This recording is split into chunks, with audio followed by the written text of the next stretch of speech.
Hello, everyone. This is Dr. Richard Fleming, and today is Monday, the 18th of January, 2021. Yesterday, we officially launched a website, www.flemingmethod.com, where we placed several documents showing the progression of gain of function of SARS CoV-2. What that means is that we're providing documentation that shows several individuals being involved, men and women, who have modified naturally occurring viruses to make an unnatural virus that you all have come to call COVID-19 or SARS CoV-2. The modifications and changes to the naturally occurring viruses include the ability to make the virus more infective through both the PRRA component that attaches to the furin cleavage site, the HIV pseudovirus with glycoprotein 120 that increases the infectivity of the virus, and efforts to modify what part of the virus with an HKU4 site modification. We also know now that part of the spike protein has prion-like components, and many of you will probably remember prions with mad cow disease because of the consequences that prions and prion-like components have. As a cardiologist, I tend to think of the heart as the most important organ in the body because if it stops, everything else stops too. But I have to agree with my neurologic friends and neurobiologists that the brain is also important. Within this website, we've detailed, thanks to the work of many people behind the scenes providing information, research papers, and documentation, we provide documents that show that the SARS CoV-2 virus and the spike protein and the vaccines being used all cross the protective blood-brain barrier to get into the brain, which is part of the reason why people have problems with smell, one of the classic symptoms with SARS CoV-2. However, the problem is much worse because once it enters the brain, it can have a much more significant effect upon interfering with the brain recognizing whether you have too little oxygen or not, so that you can become much more severely ill than you perceive yourself to be. And as many of you have now seen, neuromuscular disorders, problems with people walking, shaking, tremoring. These neuromuscular disorders, of which Parkinsonism is one type, is the result of these prions interfering and producing amyloid precursors and amyloid plaques, in medicine referred to as fibrillary tangles, all of which interferes with the function of the brain and, for people with movement disorders, the ability to walk and move around. This is not the first time that the U.S. has engaged in the production of an urgent or emergency use vaccine. In addition to the videos that you're currently seeing on people already demonstrating these side effects, I want to include for you something that was published back in the 70s when the SARS swine flu vaccine was emergently pushed forward by the same individuals in the U.S. government that are pushing forward this vaccine. Don't take my word for it. This short inclusion of 8 minutes from 60 minutes taken back in the mid-70s will give you an example of the consequences of another failed vaccine effort pushed forward by the federal government, by the same people in the same positions of power, funneling money for their research and vaccine designs. If a vaccine produces serious side effects, it should be considered unuseful. It should be illegal. The push has been to get everybody to talk about safety and efficacy and focus on safety without telling you what types of safety concerns there really are, like the vaccine crossing into the brain and the consequences that it has on movement and walking and just sitting still, and tongue, what's called fasciculations or spasms of the tongue, or inability to know whether you have enough oxygen or not, or the invasion of the heart, kidneys, liver, spleen, and other vital organs killing people. In yesterday's video, I pointed out the fact that 5 to 6 months later, a substantial number of people that were discharged from the hospital after being there for SARS CoV-2 were being readmitted, with 1 in 8 of them dying on their second admission. Treatment needs to focus on the virus being prevented from attaching and replicating itself, not using vaccines that promote the replication of bits and pieces of the virus. The emergency use authorization was justified because the FDA perceived or told all of you that no known treatments existed.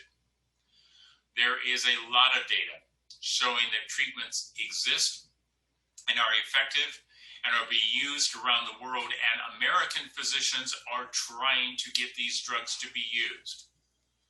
The manipulation of the media and interfering with your ability to learn about these drugs and treatments has been an intentional and knowing action. The development of this virus was an intentional and knowing action, and it continues to be manipulated by these individuals with an increased gain of function using vaccines that the FDA has approved out of the fears and concerns that have been promoted over this virus. I'm available to talk with public health agencies and experts within states and at the federal level. The question is, are they interested in listening? The feedback I've gotten is that many individual states are very interested in knowing more about where this virus came from, what treatments do work, and the dangers of this vaccine. If you and your state are one of these, please feel free to get a hold of me. Go to the website www.flemingmethod.com. There's a link there to get in touch with me, and I will be happy to speak with your representatives and to present the information that they need to know, as well as encourage you and them to review the materials on the website and make your own conclusions. This is Dr. Richard Fleming. Again, this is Monday, the 18th of January, 2021. Known about it, what would be your feeling? They should have told us. Did anyone ever come to you and say, you know something, fellas? There's the possibility of neurological damage if you get into a mass immunization program? No. No one ever did? No. Do you know Michael Hatwick? Yes. Mm-hmm. Dr. Michael Hatwick directed the surveillance team for the swine flu program at the CDC. His job was to find out what possible complications could arise from taking the shot and to report his findings to those in charge. Did you know ahead of time, Dr. Hatwick, that there had been case reports of neurological disorders, neurological illness, apparently associated with the injection of influenza vaccine? Absolutely. You did? Yes. How'd you know that? By review of the literature. So you told your superiors, the men in charge of the swine flu immunization program, about the possibility of neurological disorders? Absolutely. What would you say if I told you that your superiors say that you never told them about the possibility of neurological complications? That's nonsense.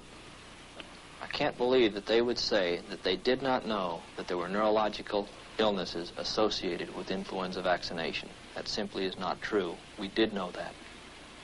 I've said that Dr. Hatwick had never told me of his feelings on this subject. Then he's lying. I guess you would have to make that assumption.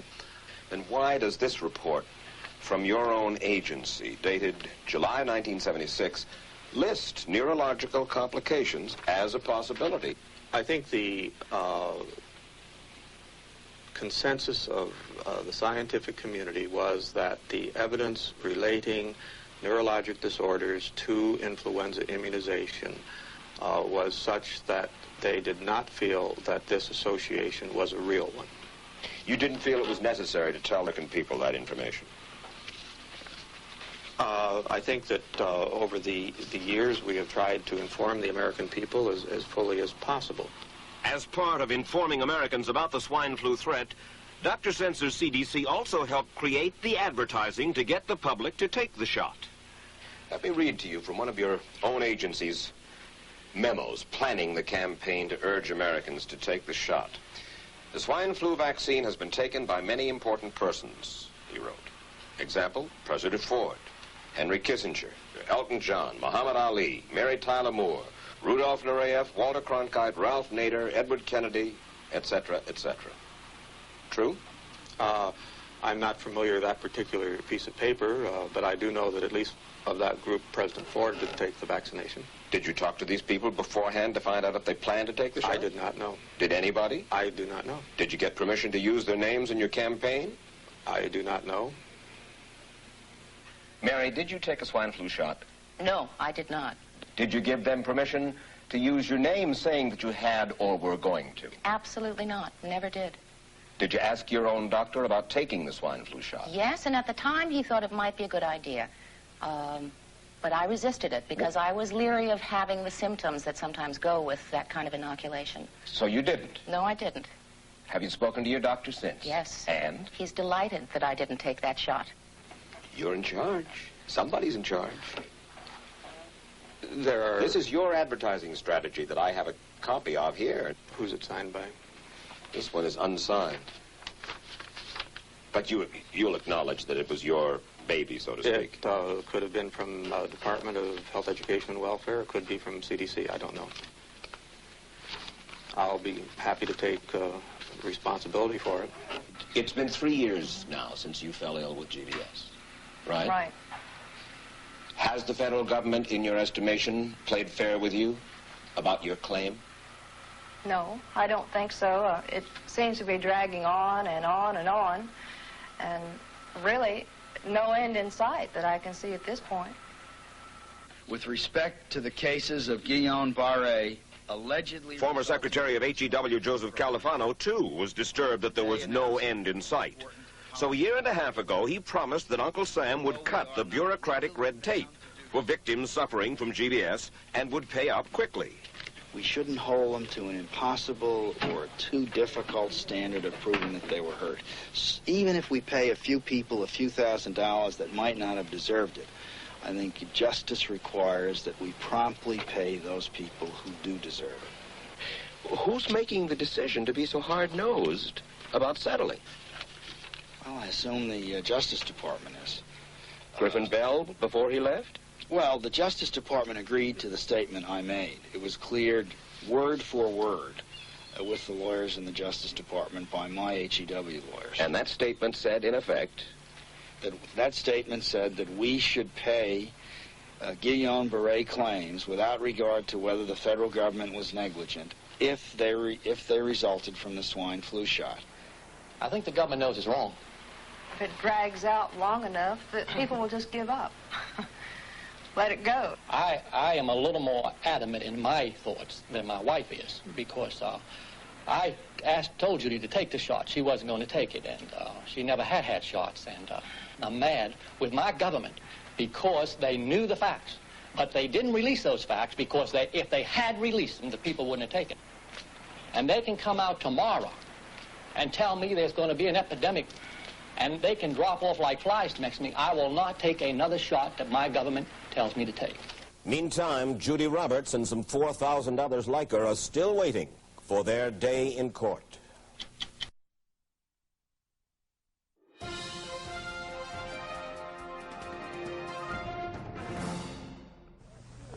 I don't need another flu shot. I had a flu shot last year. A swine flu epidemic may be coming. Swine flu shot? Well, I don't know. I've been thinking about it. It could make you very sick. Swine flu? Man, I'm too fast for that to catch me. You'll want to be protected. I'm the healthiest 55-year-old you've ever seen. Hey, I play golf every weekend. Get a shot of protection. The swine flu shot. Joe brought it home from the office.